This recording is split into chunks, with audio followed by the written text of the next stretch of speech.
Deja Coleman had learned to read a room before she learned to read anything else. Growing up in a row house in Baltimore, where her father stitched gunshot wounds by night and drilled multiplication tables into her by lamplight, she'd learned that silence could mean 100 different things, that a closed door meant grief was happening behind it, that a man who never raised his voice could still be the loudest presence in a room. 26 years later, standing in a soul ballroom dripping with chandelier light and old money, she was doing what she always did, reading the room, calculating exits, bracing for whatever came next. Her heels pinched. The champagne in her hand had gone warm an hour ago. None of it mattered because his hand was at the small of her back and her whole spine had gone electric from the contact. Staring at the door again, Jai-hoon said against her ear, low enough that only she could hear it beneath the string quartet's slow, aching cover of something she almost recognized. His breath stirred the loose curl at her temple. "Relax, you look like you're planning an escape route." "I am planning an escape route. It's a hospital gala, not a hostage situation. Old habits," duly noted. His mouth curved, barely, close enough to her cheek that she felt the warmth of it more than saw it. "Try to look like a woman in love, Dr. Coleman, not a woman calculating blood loss." She laughed before she could stop herself, a real laugh, not the practiced one she used for donors and board members, and that was the problem. That had always been the problem with Kang Jae-hoon. He made the lie too easy to fall into, and worse, he made her forget it was supposed to be a lie at all. Across the room near the Raw bar, Marcus Ellison was watching them. Deja felt it before she saw it, the particular heat of someone's attention landing on you when you're not supposed to notice. Marcus, sharp charcoal suit, easy laugh, the kind of man who'd spent 3 years being her best friend and exactly 0 years being brave enough to be anything more, had his jaw tight and his drink forgotten in his hand, ice melting, untouched. "He's looking," Jai-hoon murmured, his thumb tracing one slow, deliberate line along the silk at her waist. "I know." "Then let's give him something to look at." His hand moved from her back around to her waist, and he pulled her fully into him, not gently, not for show, but with the kind of certainty that made her breath catch somewhere in her chest she hadn't authorized. For one long, suspended second, the room disappeared. The quartet kept playing. Marcus kept staring, forgotten. Deja only felt the warmth of Jai-hoon's palm through silk, the clean scent of cedar and something citrus underneath it that she'd started to associate with safety instead of danger. And the way his eyes had stopped performing entirely and started simply looking at her, like she was the only thing in the room worth memorizing. Her hand had found the front of his jacket without her permission, fingers curling into the fabric, and for a moment neither of them moved. She could feel his heartbeat under her palm, faster than a man who was only acting should have had any business being. She stepped back first. Had to. If she didn't, she wasn't sure what she would have done in front of 100 witnesses and a string quartet, and a man across the room who had stopped mattering somewhere in the last 30 seconds. "That was," she started, and her voice came out unsteady in a way that embarrassed her. "Convincing," he finished, and something flickered behind his eyes before the practiced calm slid back into place like a curtain drawn quickly over a lit window. "That's the job." "Right," she said. "The job." She didn't look at Marcus again. She didn't need to. She could feel the jealousy rolling off him from 30 feet away, and 6 months ago that would have been the only thing she cared about in this room. Tonight it barely registered, and that terrified her more than anything else that had happened all evening. More than the pretending, more than the money in this room, more than the particular way Jai-hoon's hand still felt like a brand against her waist, even after he'd let go. They found the hallway outside the East Ballroom by unspoken agreement, the way they always did when the performance needed a break. It smelled like cut lilies and floor wax, and faintly, someone's cigarette from an open service door somewhere down the corridor. Quiet in the way old buildings got quiet, holding the noise of the party behind heavy doors like a held breath. "Your hands are shaking," Jai-hoon said. He wasn't touching her now, hands in his pockets, but he was watching the way he always did, like he was cataloging her for later, memorizing something he intended to keep. "Not, Deja. Fine, they're shaking a little." She pressed her palms flat against her thighs, willing them still, feeling the ghost heat of his hand still printed on her skin through the fabric. "It's a lot of pretending for one night. You're good at it. I had a good teacher." She glanced at him sideways, close enough now that she could count the individual lashes framing his dark eyes. "How's your father tonight? Approve of the performance?" Something closed in his face, quick as a door slamming somewhere down a long hallway. He wasn't watching. He rarely does me the honor. He's still expecting an answer about the marriage. He's expecting obedience. There's a difference. Jae-hoon straightened his cufflink. A habit she'd learned meant he was buying himself a second to choose his next words carefully. She'd cataloged that particular tick 3 appearances ago and hadn't told him she'd noticed. This buys me time. That's all it needs to do. What happens when the time runs out? He didn't answer that. He never did, not really. And she'd stopped pushing weeks ago because pushing meant admitting she wanted to know the answer for reasons that had nothing to do with the deal they'd struck in a coffee shop 3 months earlier. Her scribbling terms on a napkin between sips of oversweet iced Americano. Him reading them like a contract he intended to honor to the letter. Some strange, formal amusement in his eyes the whole time. 1 month. Public appearances only. No questions about family business. No feelings. They'd both signed it, half joking, half serious, the way 2 people do when they think they're smarter than the thing they're agreeing to. She wondered now, standing close enough to him that she could feel the heat coming off his skin through his shirt, whether either of them had ever actually believed the last line. I should get back, Deja said. Marcus is going to want to know why I disappeared with my boyfriend. Boyfriend, Jae-hoon corrected, quiet, and something in his voice made the word sound like it cost him more than it used to. Right, she said again, and this time the word tasted different in her mouth than it had 3 months ago, thinner, less convincing, like a coat that no longer fit. If you're new here, welcome, and if you've been with this story since it started, welcome back. Before we go further into Deja and Jae-hoon's world, drop a comment and let me know where you're watching from tonight. I read every single one, and it genuinely means something to see how far these stories travel. If this story already has its hooks in you, hit like and subscribe if you want to be here for what's coming, because it gets a lot more complicated from here.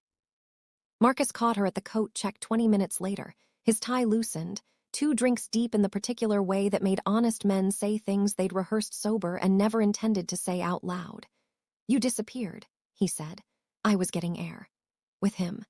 Marcus glanced past her shoulder to where Jae-hoon stood making polite conversation with a hospital board member, effortless, magnetic, a man built for rooms like this one. Deja, I've known you 3 years. I've never seen you look at anyone the way you looked at him tonight. Her pulse stumbled. That's the point, isn't it? That's what you're supposed to see. It working then? Because I'm standing here feeling something I should have said a long time ago, and I don't know if I'm feeling it because it's real or because watching another man touch you finally woke me up. He rubbed a hand over his jaw, something almost boyish and lost in the gesture. I should have told you how I felt 8 months ago. Before whatever this is with him started. She should have felt something. 6 months ago, she would have felt everything, vindication, hope, the particular relief of finally being chosen by the person she'd built an entire scheme around.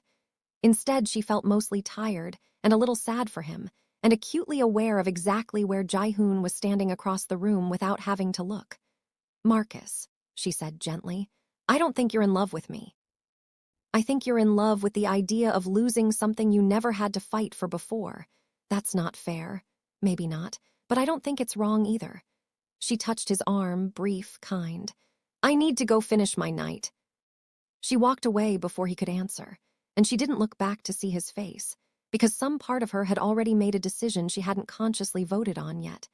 That whatever she'd built this elaborate lie to chase, she'd already stopped wanting it somewhere between a gala hallway and a car outside an ambulance bay.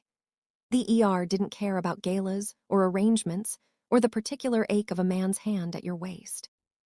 The ER cared about the 23-year-old gunshot victim who came through the doors at 2 a.m. 3 nights later, and Deja was elbow-deep in his abdomen, gloves slick, monitors screaming their flat, urgent rhythm, before she'd even fully registered that her heels from the gala were still sitting in her locker, unworn since that night, dust already gathering on the satin. She lost him at 2:47. She always remembered the exact minute. It was a habit she couldn't break, some part of her insisting on precision even when precision changed nothing, even when it only meant she carried the number around afterward like a stone in her pocket.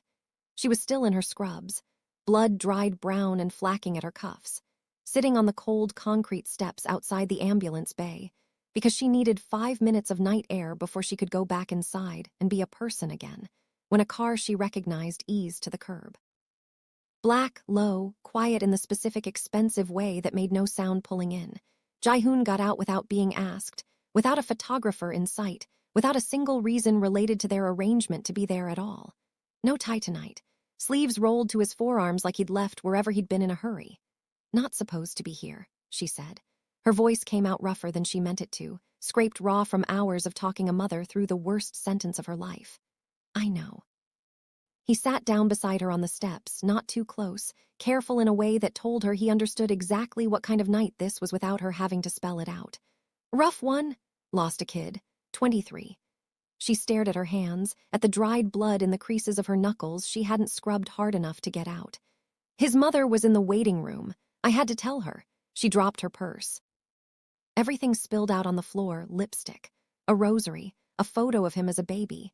And she just knelt there picking it all up like if she got every piece back in order, none of it would be real. Jae-hoon didn't say I'm sorry the way people usually did, the way that made grief feel like a transaction that needed closing out. He just sat with her, quiet, letting the ambulance bay's fluorescent hum fill the space instead, until she was ready to talk or not talk, whichever came first. His shoulder was close enough that she could feel its warmth without it touching her. You broke the rule, she said eventually. No feelings, this isn't public. There's no one here to convince of anything. I know that too. He looked at her, and there was none of the practiced ease from the gala in his face now, just something rower, something he usually kept locked down tighter than a vault. I came anyway. Why? Because I wanted to. He said it simply, like it cost him something to admit out loud. And maybe it did. Maybe every word out of a Kang man's mouth cost something in a family built on never revealing what you wanted until you already had it. Is that allowed? She didn't answer with words. She leaned her head against his shoulder instead, and he went very still, like he was afraid moving might break whatever fragile thing was happening. And slowly, carefully, his hand came up to rest against her hair, not stroking, just resting there, warm and solid, while the city exhaled around them. A street vendor 2 blocks over folding up his cart with a metallic clatter, a delivery scooter buzzing past trailing exhaust, somewhere a dog barking twice and going quiet. My father used to say the ER teaches you who people really are, Deja said finally, her voice muffled against his shoulder. Not who they pretend to be at galas, who they are when everything's falling apart. What does it teach you about me? She lifted her head and looked at him, close enough now that she could see the exhaustion under his eyes matched her own, close enough that the space between their mouths felt suddenly, dangerously small. I don't know yet. You keep surprising me. He almost smiled, and his eyes dropped briefly to her mouth before he caught himself and looked back up, something disciplined and reluctant in the way he held himself back. I could say the same about you. Neither of them moved to close the distance, but neither of them moved away either, and the not moving said more than either of them was ready to. Marcus told me he loves me tonight, she said quietly, watching for his reaction the way she watched monitors, clinically, carefully, unable to help herself. Something flickered across Jae-hoon's face, quick and involuntary, gone before she could name it fully. What did you tell him? That he doesn't, not really. She studied her hands again. It didn't feel like anything, hearing it. I thought it would feel like everything. Doesn't it? She looked at him for a long moment, the question sitting heavy between them, both of them understanding the answer neither one was ready to say out loud yet. I don't know, she lied, and he let her, because he wasn't ready to say his half of it either. 3 days later, Jae-hoon sat across from his father in a study that had belonged to 3 generations of Kang men before him, each one adding weight to a legacy he'd never asked to carry. Dark wood shelves lined every wall, heavy with law texts and old photographs, and one small, incongruous ceramic bowl his grandmother had made before the war, kept for reasons his father had never explained. His father did not raise his voice.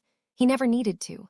Kang Sung-min had built an empire on the particular violence of quiet expectation, and Jae-hoon had spent 32 years learning to read the silences between his father's sentences the way other men read contracts. Woman, his father said, not looking up from the papers on his desk, a fountain pen moving in careful, unhurried strokes. Dr. Coleman. What about her? Coleman. His father repeated it slowly, testing the shape of the name in his mouth like a man tasting something he hadn't had in decades. An unusual surname to hear twice in one lifetime.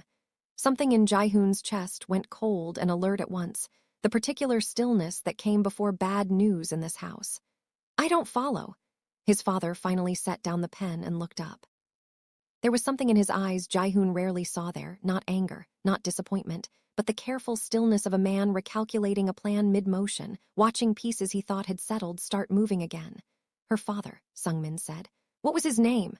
Robert Coleman. He's been dead 6 years. Jaehoon's voice had gone tight without his permission. Why does that matter to you? His father was quiet for a long moment, long enough that Jaehoon understood this was not a small silence. This was the kind of silence that came before something reshaped everything it touched, the kind he remembered from childhood, right before his father delivered news that changed the direction of the whole household. It matters, Sungmin said finally, more than you understand. Leave it with me. Father, leave it, Jaehoon. He left the study with more questions than he'd walked in with, and underneath the questions, a feeling he didn't have a name for yet. The particular dread of standing in a room where the walls had just shifted, and no one had told him which direction was still solid ground. The rooftop restaurant Jaehoon chose for their next appearance overlooked the Han River, string lights strung between iron beams, the smell of grilled short rib and garlic drifting from the open kitchen behind them, the river below catching the last orange bleed of sunset. It should have felt easy. 4 months into the arrangement, they'd gotten good at easy, the inside jokes that weren't performance anymore, the way she'd started ordering for both of them without asking, the way he'd learned she liked her coffee black in the morning and sweet in the evening. No logic to it, just her. Tonight, though, he reached across the table without thinking and tucked a loose strand of hair behind her ear, his fingers grazing her cheekbone, and neither of them pulled back from it the way the rules said they should have. Starring, she said, her pulse loud in her own ears. Allowed to look at my girlfriend. His voice was low, teasing on the surface. Something else underneath it entirely. Fake girlfriend, she said, but it came out softer than the correction was supposed to sound, and his thumb traced one slow line along her jaw before he pulled his hand back, like he'd caught himself doing something he wasn't supposed to want. But he was distracted tonight in a different way too, checking his phone twice before she'd even finished her first bite, and Deja noticed the way she noticed everything about him now, carefully, clinically, filing it away. Somewhere else tonight, she said, pushing a plate of banchan toward him she knew he liked. Talk to me. It's nothing. It's something you've checked your phone 4 times in 10 minutes and you haven't touched your rice. He set the phone face down on the table, a small surrender. My father mentioned your father tonight. Deja went still. What? He asked about him, about his name. I don't know why he wouldn't tell me, but he knew something, or thought he did. Jaehoon watched her face carefully, the candlelight catching the worry in his eyes. Did your father ever mention Korea? Business here, contacts, anything? My father was a trauma surgeon in Baltimore his whole life. He never left the East Coast except for conferences. She shook her head slowly, something uneasy settling low in her stomach. Why would your father know his name? I don't know, Jaehoon said, and it was almost true. It was true in the way that not knowing yet felt the same as not knowing at all. Except it wasn't. And some coiled, careful part of him understood that already. The way you understand a storm is coming from the particular color the sky turns before the first raindrop. Deja's phone buzzed on the table between them. A text from Marcus, his name lighting up the screen, and she glanced at it, then set it face down without answering. The way she'd started doing for weeks now without noticing the pattern until this exact moment, until Jaehoon's eyes tracked the movement and something unreadable passed behind them. You didn't answer him, Jaehoon said, watching, his voice carefully neutral in a way that wasn't neutral at all. No. Why not? I don't know, she said, and it was the same kind of not quite lie he'd told her a minute earlier, and something passed between them across the white tablecloth, over the flicker of candlelight. An understanding neither of them was ready to say out loud, a current running under the table as real as the hand that found hers there and stayed. 2 tables over, a man in a dark suit lowered his own phone and photographed them without either of them noticing, the shutter sound lost beneath the restaurant's ambient noise, the murmur of other diners, the low string of a live guitarist somewhere near the bar. Somewhere across the city, that photograph would land on a screen belonging to a family that had been waiting a long time for exactly this kind of confirmation. If this story has you holding your breath a little, That's exactly where it's supposed to have you. Before we keep going, if you're just finding this channel, welcome.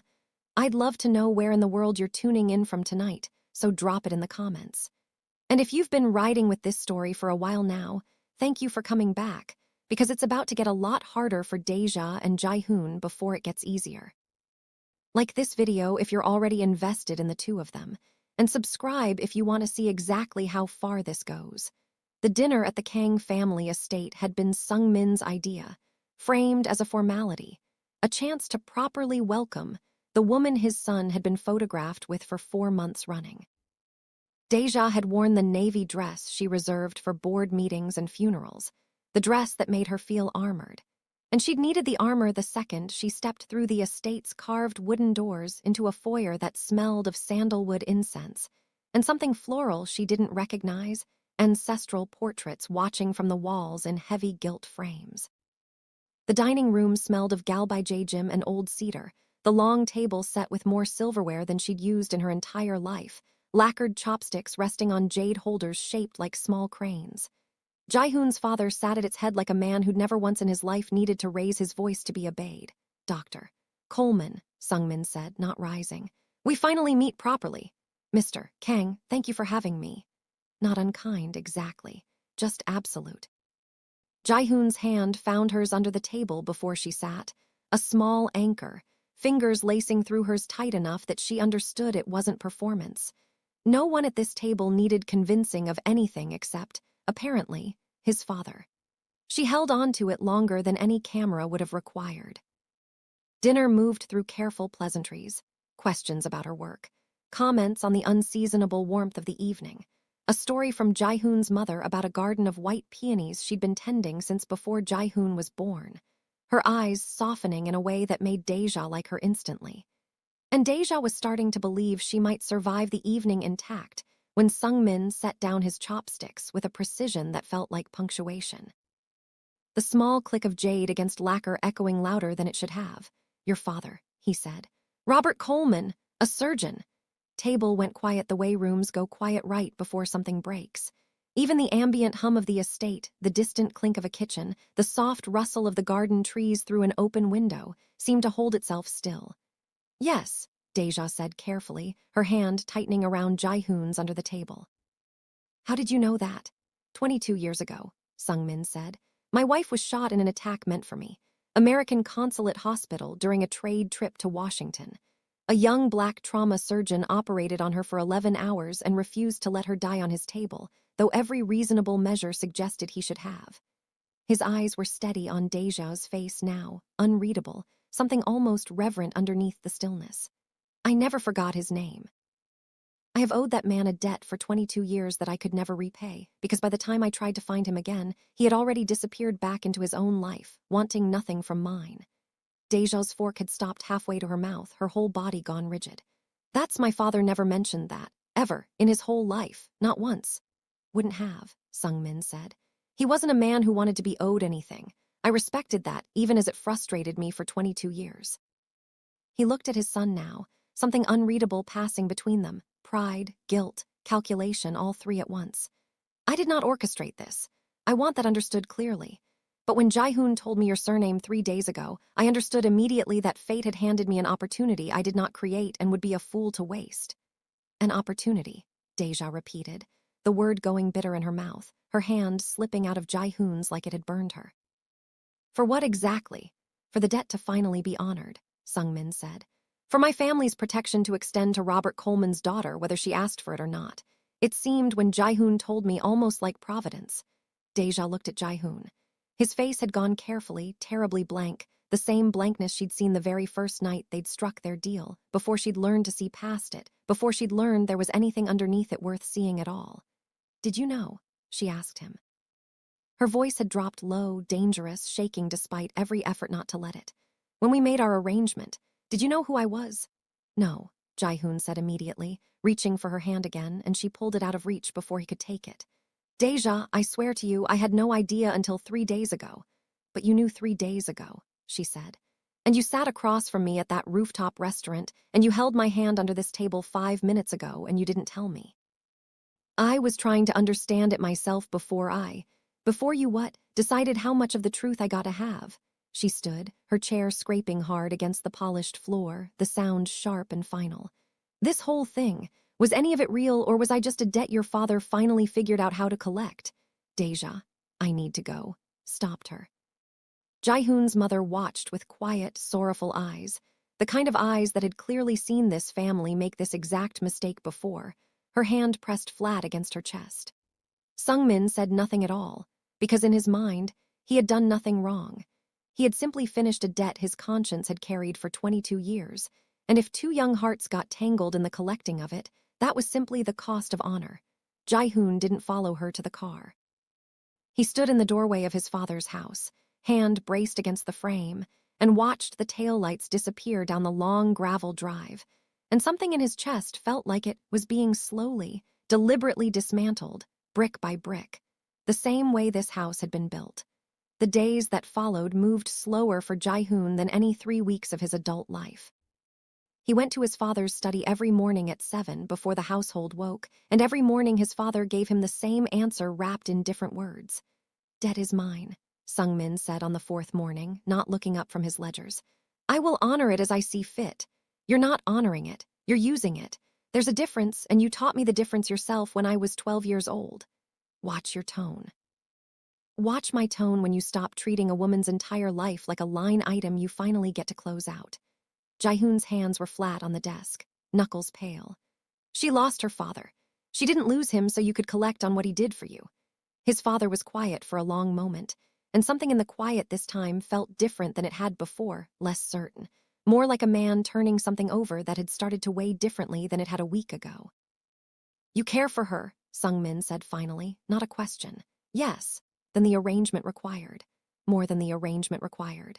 Jae-hoon straightened, met his father's eyes without flinching, something he'd rarely done in this room in his entire life. And I will not let your guilt over Washington be the reason she never trusts that I meant any of it. On the 9th morning, Sungmin set down his pen before Jae-hoon had even finished sitting. There is a man, he said. Cho Yong-ti. He has been circling our shipping contracts for 2 years, waiting for an opening. If word spreads that the Kang family's alliance with Dr. Coleman's family was manufactured, that we manipulated a dead man's daughter into an arrangement for our own benefit, it becomes a weakness he will use against us. Against you. Against her, if she is ever seen with you again. So this isn't about honor at all. It's about optics. It is about both, and you are old enough now to understand that most decisions in this family are about both. But something had shifted in his father's face, something Jae-hoon hadn't seen there in years, the particular exhaustion of a proud man beginning, slowly, to consider that he might be wrong. Tell me what you would have me do. Release it, publicly. In front of witnesses, so there's no version of this story where anyone can say the debt still stands, where anyone can say she owes us anything, where anyone can say I only wanted her because of what her father did for my mother. Jae-hoon leaned forward.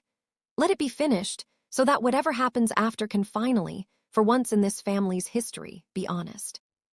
Sungmin studied his son for a long moment, the morning light shifting through the study's tall windows, catching dust in slow, drifting spirals.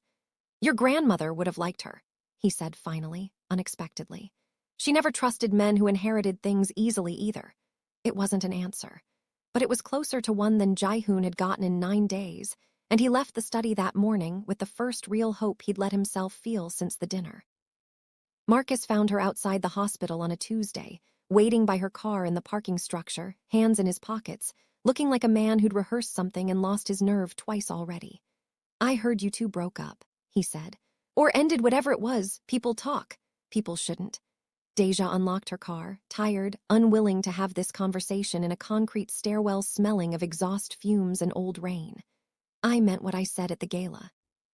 He took a step closer, and she noticed with a kind of distant clarity that his nearness didn't do anything to her pulse at all, not the way it used to, not the way one hallway with Jae-hoon still did even from memory. Now that he's out of the picture, maybe we could… Marcus. She said his name gently, but with a finality that stopped him mid-sentence. He's not out of the picture because of you. He's not in the picture right now because of something complicated that has nothing to do with whether either of us cared. And even if none of that were true, she paused, choosing the next words with the same precision she used choosing an incision site. I don't feel about you the way you're hopping I do. I don't think I ever really did. I think I just like the idea of being wanted by someone safe. He's not safe, she said, and something in her voice went soft and certain in a way that surprised even her. He's not safe at all. That's sort of the point. Marcus nodded slowly, absorbing it, and for a moment he looked younger than she'd ever seen him, some boyish disappointment settling into something quieter, more resigned. For what it's worth, he said, I hope whatever's complicated about it works out. You look happier talking about him being gone than you ever looked with me in the room. He left before she could answer, and she stood in the parking structure a long time after his car pulled away, understanding with sudden, total clarity that the entire scheme she'd built 4 months ago, the fake boyfriend, the calculated jealousy, the whole careful architecture of it, had been designed to win exactly the wrong man, and had somehow, without her permission, delivered her to the right one instead. 3 weeks after the dinner, Deja threw herself into work the way she always did, when the alternative was feeling something she didn't have the tools to survive: double shifts. A trauma conference in Chicago she volunteered for at the last minute. Anything that filled the hours where she used to check her phone for a message that never came, because she'd blocked his number the night of the dinner, and had regretted it every single day since without once considering unblocking it. She started keeping her father's old surgical bag in her car, unopened, just to have something of his close by, the leather cracked and familiar under her palm during red lights. She was restocking a supply cart at the end of a 16-hour shift, exhausted in the specific way that made grief easier to access than usual, when her supervising attending found her. Someone's asking for you at the front desk, Dr. Alvarez said. Says it's not a medical matter. Deja's heart did something complicated and unwilling in her chest before she even reached the lobby. And there he was, Jae-hoon, in the same waiting room where she'd told a mother her son was gone 3 weeks earlier, standing like a man who'd been rehearsing what to say, and had lost all the words the moment he saw her walk through the doors. He looked like he hadn't slept in days. His jaw was rough with 3 days of stubble she'd never seen on him before, a kind of undoing she hadn't known he was capable of. You can't be here, she said, old reflex. It didn't have much conviction behind it, not with her whole body leaning toward him despite everything her mind was telling her not to. I know, I came anyway. A small, aching echo of the night outside the ambulance bay, and she saw that he remembered it too, saw him choosing those exact words on purpose, deliberate as a vow. I'm not here to perform for anyone. There's no camera. There's no deal left to convince anyone of. I just needed you to hear this from me and only me. What? That I didn't know. Not when we started this. I would never have used you like that, and finding out my father's debt was tangled up in you the whole time made me sick, Deja, because it meant I couldn't be sure anymore what part of this was real, and what part was something bigger than both of us pulling strings we couldn't see. He took a breath, and his voice cracked slightly on the next part, the first crack she'd ever heard in him. So I spent 3 weeks finding out. I went to my father every single day. I told him the debt is his, not mine, and it dies with him if it has to. I will not let it become the reason I get to keep you, because you deserve to be chosen, not collected. What did he say? That my grandmother would have liked you. A small, disbelieving huff of a laugh escaped him. And then, 2 days ago, he released the debt, formally. In front of the family lawyers, in front of witnesses who will make sure no one in this city can ever say your father's name was used to buy my family anything. Whatever happens between us now, it has nothing to do with what your father did for my mother 22 years ago. It's not owed. It's not arranged. It's just, if you want it, mine to ask you for honestly, for the first time in either of our lives. Deja stood very still, the fluorescent hospital light doing nothing to soften the moment. Her tired eyes searching his face for the performance she'd learned to spot so easily 4 months ago. She didn't find it. She found something rower than that, something that had clearly cost him 3 sleepless weeks, and every ounce of pride his family had spent 32 years building into him. Marcus came to see me, she said quietly. Told me he wanted a real chance now that you were gone. Something flickered across Jae-hoon's face, quick and unguarded, real fear for the first time since she'd known him. What did you tell him? That I didn't want it, that I never really did, not the way I thought I did. She took a small step toward him without fully deciding to. I lost someone in this building the same night you showed up outside without being asked. I've been thinking about that a lot, about the difference between people who show up because they're supposed to and people who show up because they can't help it. Which one am I? I'm still figuring that out. Another small, cautious step closer, close enough now that she could feel the warmth radiating off him, close enough that his eyes dropped to her mouth, and this time neither of them pretended not to notice it happening. But you're here at 3 a.m. with no cameras and no deal left to honor, so that has to count for something. It's all I've got left to offer, Jae-hoon said, his voice dropping lower, rougher. No performance, no fake. Just me, actually asking, for real this time, is there anything left here worth choosing? Before this ends, if the two of them finally choosing each other for real means something to you, that's exactly the reason stories like this get told. Let me know in the comments how you think this ends before we get there, and where you're watching from tonight. I genuinely love seeing this from every corner of the world. If you're new, welcome to the story. If you've been here since the very beginning, thank you for staying through every twist. Like this video, subscribe if you're not already, because what happens next between them is the moment this whole story has been building toward. She didn't answer him with words first. She answered him by closing the last of the distance between them, by letting her hand come up to rest against his jaw, feeling the rough stubble under her palm, feeling him lean into the touch like a man who'd been starving for exactly this. Her forehead found his chest the way she'd wanted it to since the rooftop restaurant with the string lights, since before that, if she was honest with herself, since the night at the gala when his hand had found her waist, and something in her had recognized home before her mind caught up to her heart. I'm scared, she admitted, muffled against his shirt, breathing in cedar and something warmer underneath it. Every time I've let myself want something real, it's turned out to be built on something I couldn't see coming. I know.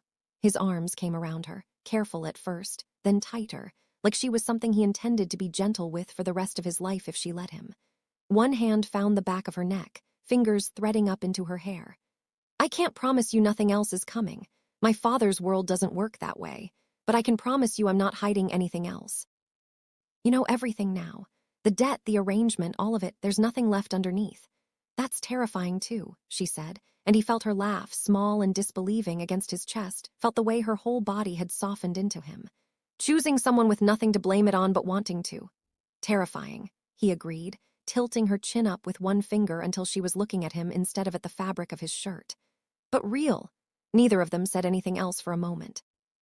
His thumb traced the line of her cheekbone, slow, deliberate, and she felt her breath catch the way it had at the gala.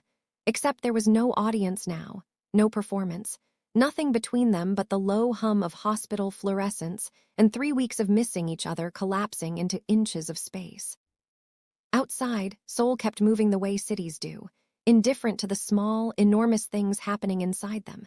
A street vendor closing up his tteokbokki cart 3 blocks from the hospital, steam still rising off the griddle. A subway train pulling away from a platform full of people rushing home. Somewhere a mother lighting incense for a son the world had taken too soon. Life did not stop for love. It simply made room for it quietly in the cracks between everything else that had to keep happening anyway. Ask me again, she said, barely above a whisper. What you asked when I first walked out here. There anything left here worth choosing? Yes, she said, no hesitation this time, no calculation, no reading the room for exits. You, not the deal, not the debt, just you actually if you'll have me back. He kissed her then, finally, slow at first and then not slow at all, without an audience to sell it to, without a jealous ex-crush across a crowded room, without his father's expectations hovering somewhere in the wings. Just the two of them and 3 weeks of missing each other collapsing into a single, unrehearsed moment neither of them had scripted, and both of them meant completely. Her hands found the front of his shirt the same way they had at the gala, except this time she didn't let go, didn't step back. Didn't need to. 6 weeks later, Deja stood in her kitchen making coffee black for morning, and she'd learned by now that some mornings called for sweet instead. No logic to it, just him. When Jae-hoon came up behind her, wrapped both arms around her waist, and pressed a kiss to the top of her head like it was the most natural thing in the world, because by now it was.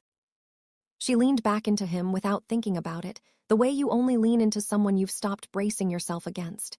Your mother called, he said, his chin resting on her shoulder. She wants to have dinner with all of us, together. My father included this time if you're ready for that. Deja considered it, turning the question over the way she turned over everything, carefully, checking for hidden edges. Is he going to bring up the dead again? I told him if he does, I'm leaving the table and taking you with me. Jae-hoon reached past her for a mug, familiar now in her kitchen the way he'd once only been familiar in ballrooms and rooftop restaurants built for performance. He agreed to behave. For what that's worth, coming from a man who built an empire on threats and 11-hour debts. He also mentioned, unprompted, that he's had Cho Yong-Ti's shipping contracts quietly reassigned. Something about not wanting weaknesses circling a family that finally has something worth protecting properly. High praise, she said, smiling despite herself, turning in his arms to face him. From a man who threatened your grandmother's ceramics before I even sat down. Likes you, in his own terrifying way. Jae-hoon kissed her temple. Marcus texted me, by the way. Congratulations, apparently. Man has more grace than I gave him credit for. He's all right, Deja said. He just wanted something easy. This was never going to be that. Outside the window, the city was waking up around them, a delivery truck idling below. Someone's radio drifting up from an open window 3 floors down playing something old and warm. The particular gray-gold light of a Seoul morning easing over rooftops that had seen 1,000 years of families like theirs learning, slowly, painfully, how to choose each other honestly instead of out of obligation. She thought about her father sometimes, still, in moments like this, a man who'd spent 11 hours saving a stranger's life and never once mentioned it, never once tried to collect on what it might one day be worth. She understood him a little better now, standing in a kitchen 6,000 miles from where he'd raised her, holding a mug of coffee made just the way she liked it by a man who'd once been a fake boyfriend and had somehow, against every rehearsed word between them, become the realest thing in her life. Tell your mother yes, she said. Dinner sounds good. Jae-hoon smiled, the real one, the one that had taken 4 months of performance to earn and would take, she suspected, a lifetime to fully understand, and leaned down to kiss her again, unhurried, the kind of kiss that had nowhere else it needed to be.